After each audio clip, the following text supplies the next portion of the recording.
Hello दोस्तों, welcome back to my channel learn with Kavita. आज का ये जो वीडियो है वो एक किसी हमारे सब्सक्राइबर का पूछा हुआ क्वेश्चन है कि आंगनबाड़ी में जो फॉर्म होता है वो कब और कैसे फिलअप करें, और आंगनबाड़ी का फॉर्म निकला है कि नहीं, और आंगनबाड़ी में किस टाइप के क्वेश्चन पूछे जाते हैं।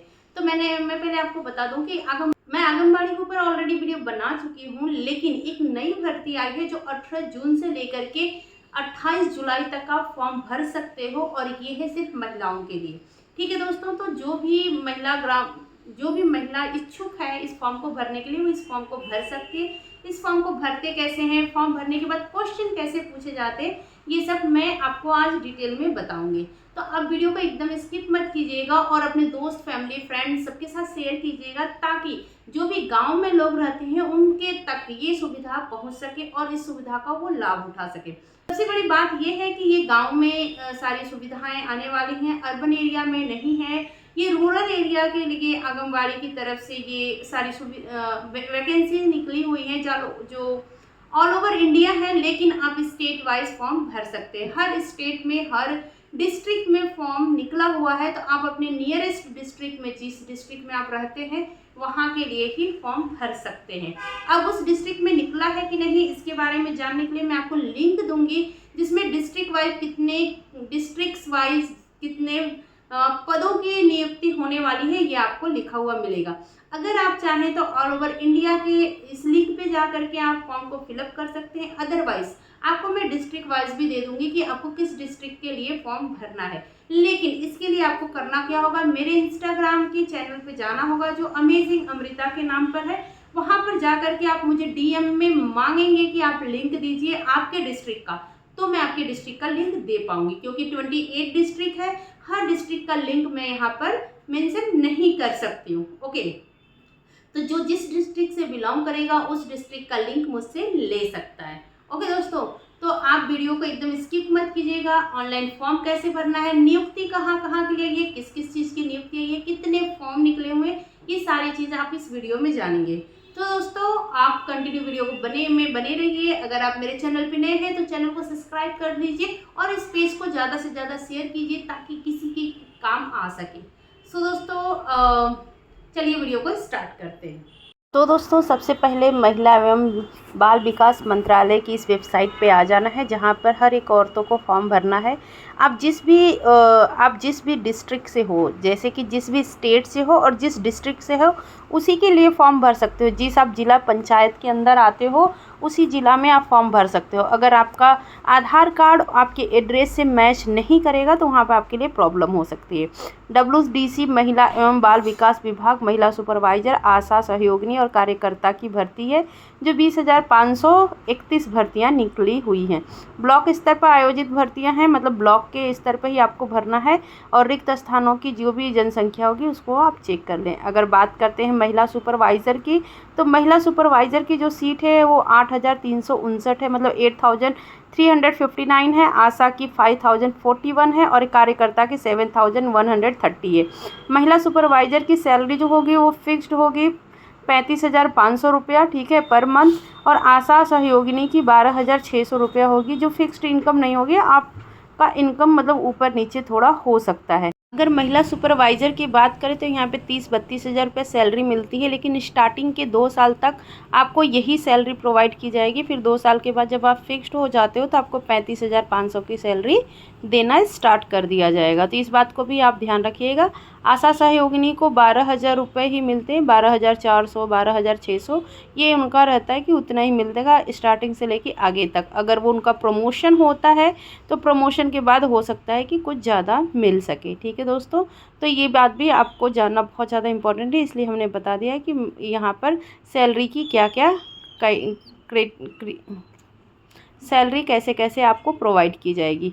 अभी कार्यकर्ता की अगर बात करते हैं, जो वहाँ पे कार्यरत होंगे उनकी सैलरी 15,000 होगी, 15,400 रुपये सैलरी होगी, ठीक है। 15,400 में भी आपको स्टार्टिंग में 12,000 मिलेंगे, फिर बाद में जैसे ही आप कंटिन्यू होते हैं। 10-12 हज़ार रुपये स्टार्टिंग में होती है, फिर बाद में आपको 14,000 रुपया स्टार्ट हो जाता है मिलने।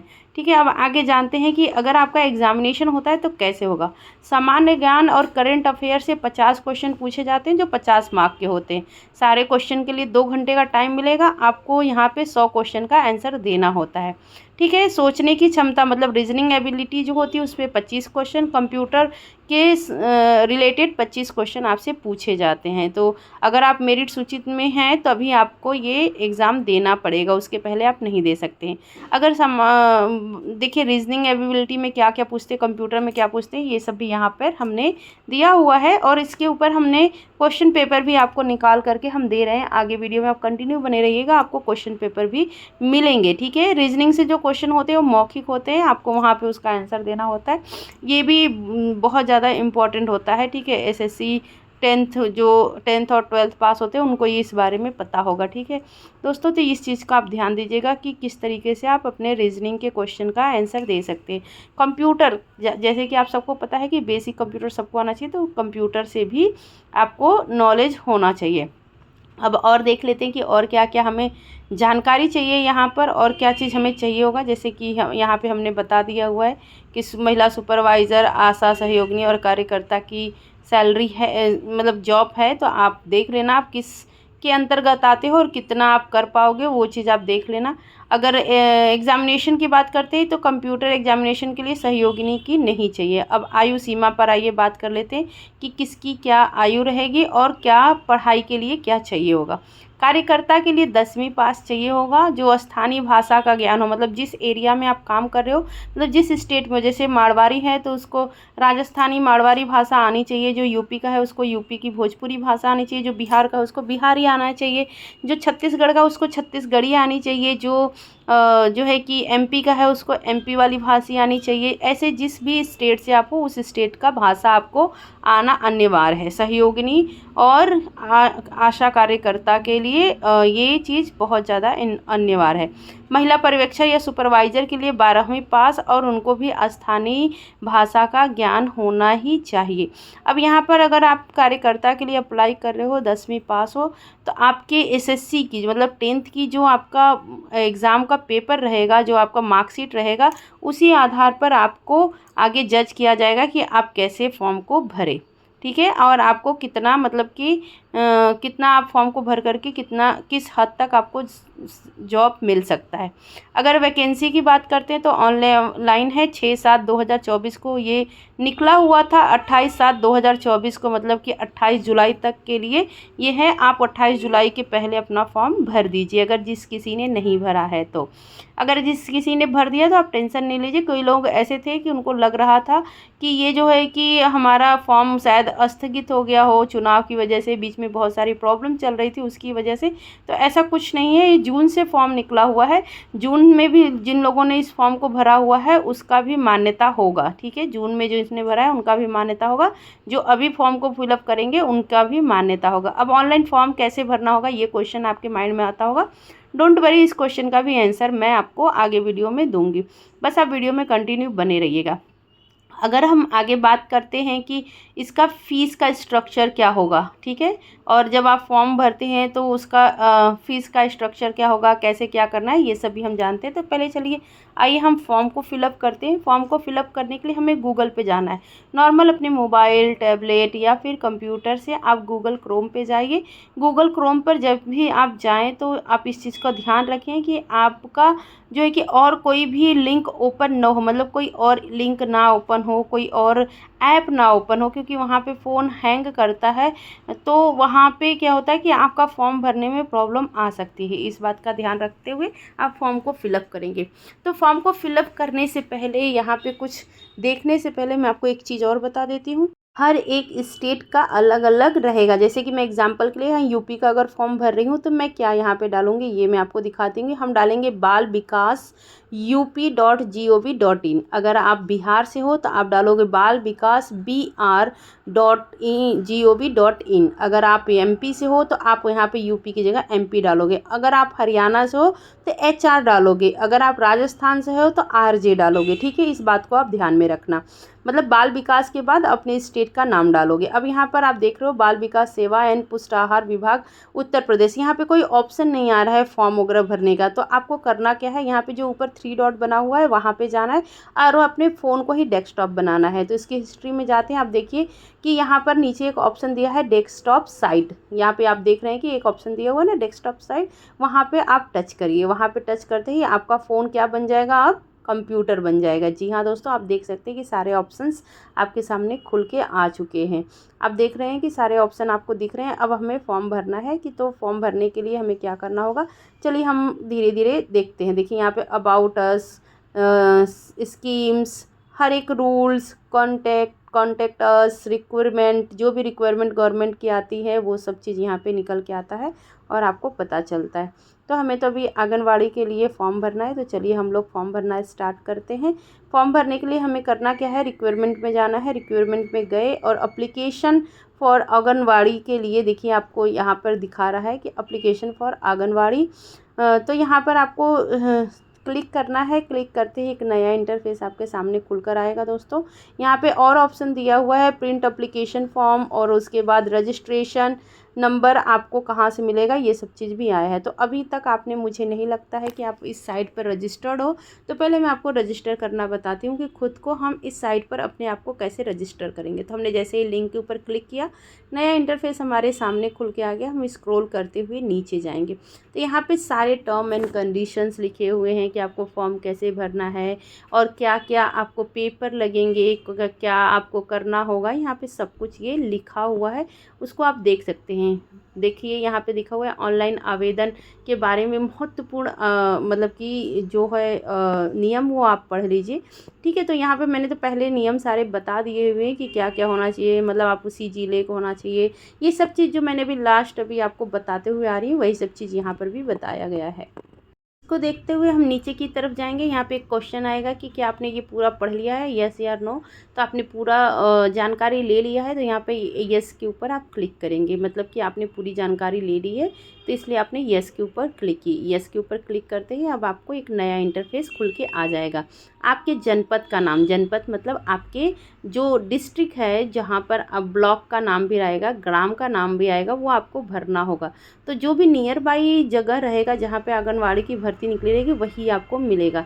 ये आपका पंजीकरण हो रहा है, मतलब आपको वहाँ पर ज़रूरी है ये चीज़ भरना है। इसलिए जैसे कि आप अगर मान लीजिए बनारस के हैं तो बनारस देंगे। मान लीजिए मैं महोबा के लिए ये फॉर्म भर के बता रही हूँ, तो महोबा हो गया आपका जो है कि ब्लॉक। अब ग्रामीण है कि आप शहरी इलाके में हैं तो आप ग्रामीण हैं तो ग्रामीण में लिखेंगे, शहरी हैं तो शहरी में ये आप डालेंगे।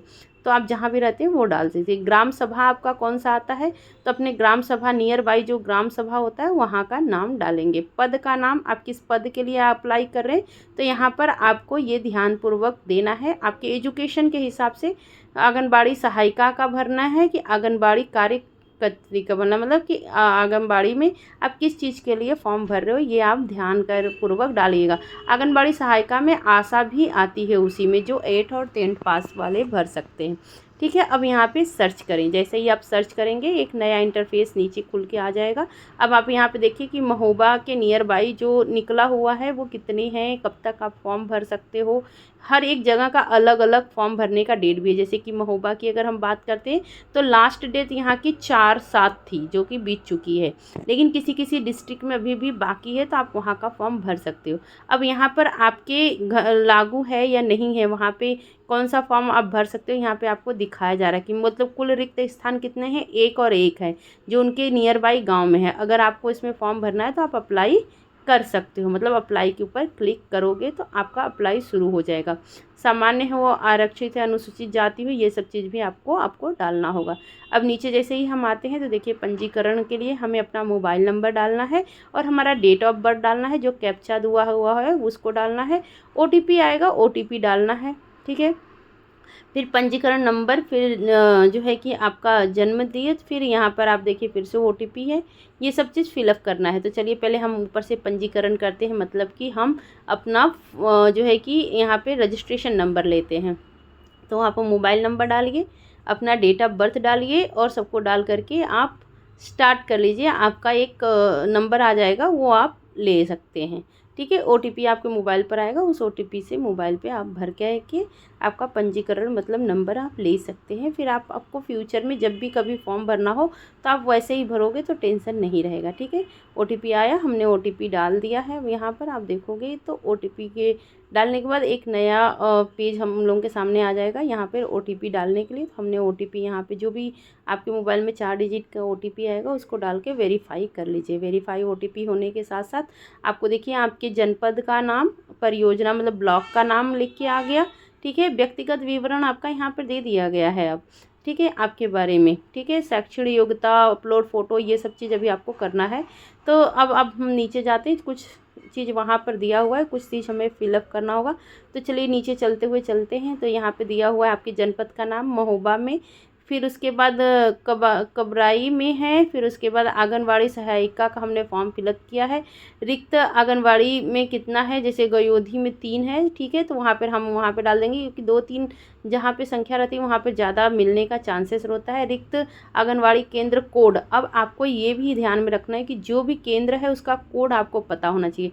वो कोड कैसे पता करेंगे, आपके नियरेस्ट आंगनवाड़ी में आप कोड पता कर सकते हैं, या तो फिर आप मुझे DM करिए, मैं आपको आपके डिस्ट्रिक्ट, आपके एरिया का कोड बता के दूंगी कि कोड कैसे पता करते हैं। 1 मिनट इसको सीधा करने दीजिए। हाँ, ठीक है, फिर उसके बाद ग्रामीण क्षेत्र में आप भर रहे हैं फॉर्म, इस चीज़ को आप ध्यान रखिए। फिर नीचे जाइए, वार्ड नंबर यहाँ पर दे रहा है। ठीक है, वार्ड नंबर डालना है, मतलब कि आप किस वार्ड के लिए आप कर रहे हो, किस वार्ड में आप आते हो, क्योंकि हर एक गांव का भी एक वार्ड होता है, उस वार्ड का नाम पूछा जाता है। तो वहाँ पर आपको डालना होगा कि आप किस वार्ड में आते हो। फिर आपका नाम डालना है।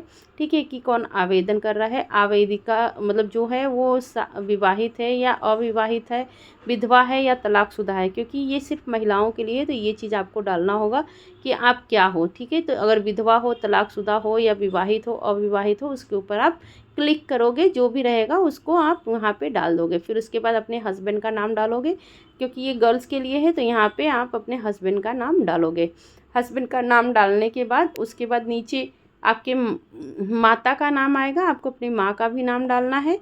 ठीक है, फिर माता का नाम डालने के बाद नीचे पिता का नाम भी आएगा, वो भी आपको फॉर्म में फिलअप करना है। तो ये सारे जब नाम फिलअप हो जाएंगे तो हम आगे बढ़ेंगे। अब नेक्स्ट हम आगे देखते हैं कि जब हम जैसे ही आगे बढ़ेंगे वहाँ आपका मोबाइल नंबर मांगेगा। अपना मोबाइल नंबर जो भी आपका आधार कार्ड से रजिस्टर मोबाइल नंबर है वो आप दीजिए। उच्च मतलब कि आप सामान्य हैं, ये भी आपको डालना है। आपने उच्च श्रेणी का कोई शिक्षा लिया हुआ है कि नहीं, वो भी आपको डालना है। आप तलाकशुदा हो, विधवा हो, कैसे हो, आपका क्रमांक और दिनांक, ये सब भी डालना है। अपनी जनजाति को ज़रूर वहाँ पे करिए। सामान्य, अगर अनुसूचित जनजाति होते हैं, पिछड़ा वर्ग होते हैं, तो आपको बेनिफिट मिल जाता है यहाँ पर, तो आप इसको ज़रूर डालिएगा। आर्थिक रूप से आप कमज़ोर हैं या फिर सही हैं, आपको ये भी डालना है। शारीरिक रूप से विकलांग तो नहीं है। आप कभी स्वतंत्रता सेनानी, आपके घर में कोई ऐसा रहा हो जो स्वतंत्रता सेनानी में भाग लिया हो, या फिर कोई ऐसा जो देश के लिए लड़ा हो, इस सब चीज़ को भी आपको डालना होता है। इन सब चीज़ों को भी आपको डालना ही पड़ेगा, आप इसको भी डाल सकते हैं। ठीक है दोस्तों, ये चीज़ होने के बाद हम आगे और बढ़ेंगे। आगे बढ़ने के बाद हम देखेंगे कि अब यहाँ पर आप देखिए कि अगर आप आवेदक कर रहे हैं, आवेदिका जो है वो सहायिका के पद पर कार्यरत हो, तो उसका भी विवरण लिखें। अगर आप पहले कभी सहायिका के पद पर रह चुके हैं और फिर से सहायिका के लिए फॉर्म भर रहे हैं, तो ये भी आपको लिखना बहुत अनिवार्य है, अदरवाइज़ आपका फॉर्म वहाँ पर कैंसिल कर दिया जाएगा। तो हाँ या ना का ऑप्शन चुनना है। अगर आप पहले से काम कर रहे हो तो हाँ वाले ऑप्शन पे क्लिक करोगे, और नहीं कर रहे हो तो ना वाले ऑप्शन पे क्लिक करोगे। ठीक है, फिर योगदान का दिनांक मतलब कौन सा है, केंद्र का नाम, जिस केंद्र पर आप काम करते थे उस केंद्र का नाम, ग्राम सभा, वार्ड, ये सब चीज़ आपको लिखना रहेगा अगर आप हाँ में फॉर्म को फिलअप करते हो तो।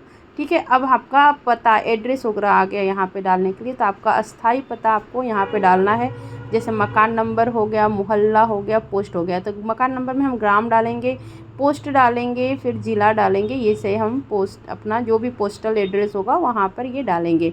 फिर उसके बाद आपको डालना है कि जारीकर्ता का पद नाम, अगर आपका कोई और नाम है वो भी डालना है, किस पद के लिए आप कर रहे हो वो डालना है, क्रमांक डालना है और दिनांक डालना है, जो भी डेट आपका रहेगा वो डालना है। फिर जाति प्रमाण पत्र अगर आपने बनवाया हुआ है तो वो भी आपको यहाँ पे संलग्न करना है, अगर आप ST/SC और OBC में हो तो। फिर उसका क्रमांक, फिर उसका दिनांक, फिर आय प्रमाण पत्र भी आपको डालना होगा। अब आप देख लो कि आपको जाति प्रमाण पत्र, आय प्रमाण पत्र, आधार कार्ड और पहले अगर आप सहयोगिनी रह चुके हो तो उसका कार्ड, ये सारे डिटेल आपको लेकर बैठना है, क्योंकि इन सब के फ़ोटो आपको यहाँ पे अपलोड करने पड़ेंगे और सबके आय डालना पड़ेगा। यहाँ पर जैसे कि आप अपना आय प्रमाण पत्र बना रहे हो तो यहाँ पर आपकी वार्षिक आय आपकी फैमिली की क्या है वो भी डालना होगा। क्या आप BPL श्रेणी में आते हो, अगर हाँ तो वो भी आपको डालना होगा कि हाँ आते हैं या नहीं आते, ठीक है। तो ये भी आपको डालना होगा। जन्म तिथि आपको डालना होगा। आधार नंबर आपको अंग्रेजी के अक्षरों में भरना होगा, ठीक है। अंग्रेजी के जो अक्षर आते हैं उसी में डालना होगा, हिंदी में नहीं डालना है। दिनांक 1 जनवरी 2021 की आवेदन की आयु कितनी रही होगी आपको ये भी डालना है, मतलब दिनांक, माह और वर्ष करके आपको डालना है। और ये कैप्चा कोड फिलअप करके सुरक्षित करना, मतलब कि इसको आपको सबमिट कर देना है। अब सबमिट करते ही एक नया पेज आपके सामने ओपन हो गया। ये शैक्षणिक योगदान, मतलब कि आपकी पढ़ाई का डिटेल यहाँ पे डालना है। 5 से लेकर के आपको यहाँ पर इंटरमीडिएट तक आपने जो भी एजुकेशन आपने ली हुई है वो सारा डिटेल आपको डाल देना है। फिर इसको डालने के बाद आप नेक्स्ट करेंगे तो आपको अपलोड फ़ोटो का ऑप्शन आएगा। अब आप अपलोड फ़ोटो में जाइए। यहाँ पर आपका हस्ताक्षर, आपका फ़ोटो डालना है, फिर आपका सिग्नेचर किया हुआ मतलब कि कॉपी डालनी होगी जो भी आपने सिग्नेचर किया है। बस इस बात को याद रखिए कि 20 MB से ज़्यादा नहीं होना चाहिए। फिर यहाँ पर कैप्चा कोड डालना है। कैप्चा कोड डालने के बाद आपको क्या कर देना है, फिर से यहाँ पे सबमिट कर देना है। अब आगे जो है कि आपको नया अगला पेज पे जाना है तो अगला, अगर पिछले पेज में आपको कुछ करेक्शन लगता है तो आप पिछले पेज में भी जा सकते हैं। तो हम नेक्स्ट पेज में जाएंगे, घोषणा वाला, मतलब कि जो सूचना है उसमें हम डालेंगे। अब आपको यहाँ पे टर्म एंड कंडीशन का जो एक बॉक्स दिख रहा है उसको आपको टिक करना है। जहाँ पे जैसे ही आप टिक करते हैं तो वहाँ पे ग्रीन कलर का सिंबल हो जाएगा और यहाँ पे नीचे जो कैप्चा कोड दिया हुआ है वो आपको फिलअप करना है, ठीक है। उसको फिलअप करने के बाद आपको कंटिन्यू आगे के लिए अब जाना है। आप कंटिन्यू आगे गए, ये आपका फॉर्म फिलअप हो चुका है। आप पिछला जा कर के पूरा विवरण देख सकते हैं कि कहीं कुछ गड़बड़ तो नहीं है, आपका नाम, एड्रेस वगैरह कहीं कुछ गड़बड़ी तो नहीं है, आप पूरा चेक कर लीजिएगा, ठीक है दोस्तों। और जो भी आपकी एजुकेशन सर्टिफिकेट रहेंगे वो भी अपने पास रखिएगा। एजुकेशन का पूरा डिटेल डालना होगा, 5वीं से लेकर के अगर आपने ग्रेजुएशन तक किया हुआ है तो ग्रेजुएशन तक के सारे डिटेल आपको यहाँ पे फिलअप करने होंगे।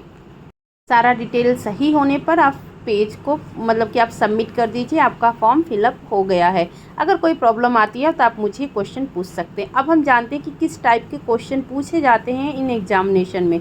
जब एग्जामिनर आपका एग्ज़ाम लेता है तो ऐसे छोटे छोटे क्वेश्चन पूछता है जिसमें कि आप कंफ्यूज हो जाते हो। तो इन सब चीज़ों को आपके दिमाग में रखना है, जैसे कि सर्वे क्षेत्र की जनसंख्या कैसे निकाली जाती है, आंगनवाड़ी में दर्ज बच्चों की जनसंख्या कितनी है, हितग्राही बच्चों और गर्भवती महिलाओं धात्रियों को कितना पोषण आहार दिए जाने, ऐसे ही क्वेश्चन पूछा जाता है। बहुत ज़्यादा वो नहीं पूछा जाता है। तो यहाँ पे मैंने क्वेश्चन के आंसर भी दिए हुए हैं, जैसे कि बच्चों को 250 ग्राम, गर्भवती महिलाओं को 200 ग्राम और धात्री महिलाओं को 200 ग्राम का वितरण किया जाता है। क्या आपके आंगनवाड़ी केंद्र में मेडिकल किट उपलब्ध है, अगर हाँ है तो उसमें कौन कौन सी दवाइयाँ हैं। तो ये सब चीज़, मतलब नॉर्मल जो दवाइयाँ मेडिकल किट में रखी जाती हैं वो दवाइयों के नाम आपको याद करके रखना पड़ेगा। जो सर्दी जुकाम बुखार और ऐसे सब आयरन विटामिन ये सब चीज़ की दवाइयाँ जो रहती हैं वो आपको ध्यान में रखना होगा, जो आप महिलाओं को देती होंगी।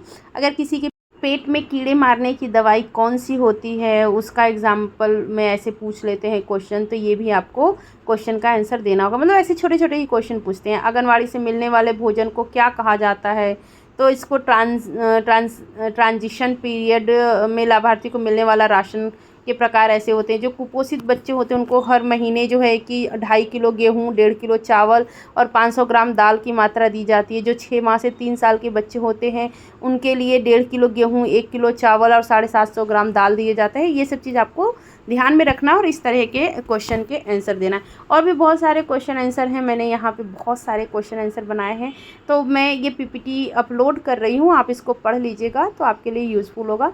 सो दोस्तों, अब आप इस PPT को पढ़िए, मैं इसको पढ़ नहीं पाऊँगी, बहुत लंबा वीडियो हो गया है, कब से बना रही हूँ।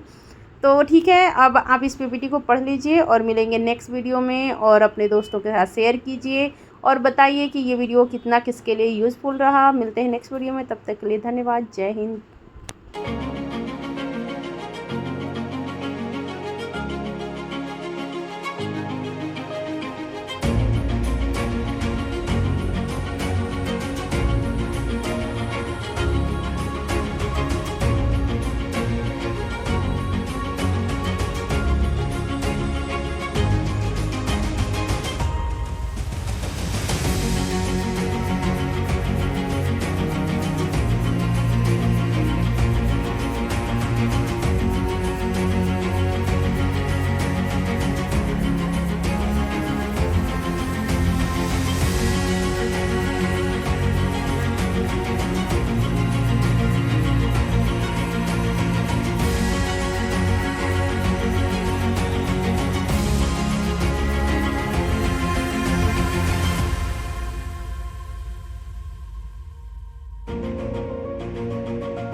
जितना भी टॉपिक इसमें कवर किया है, होप आपके लिए यूजफुल रहा होगा और आप इससे सीख करके अपने नियर बाई इस फॉर्म को भरेंगे और नियर डियर के साथ शेयर भी करेंगे, ताकि उनकी भी मतलब उनको भी इस सुविधा का लाभ मिल सके। तो मिलेंगे नेक्स्ट वीडियो में, तब तक के लिए धन्यवाद। जय हिंद।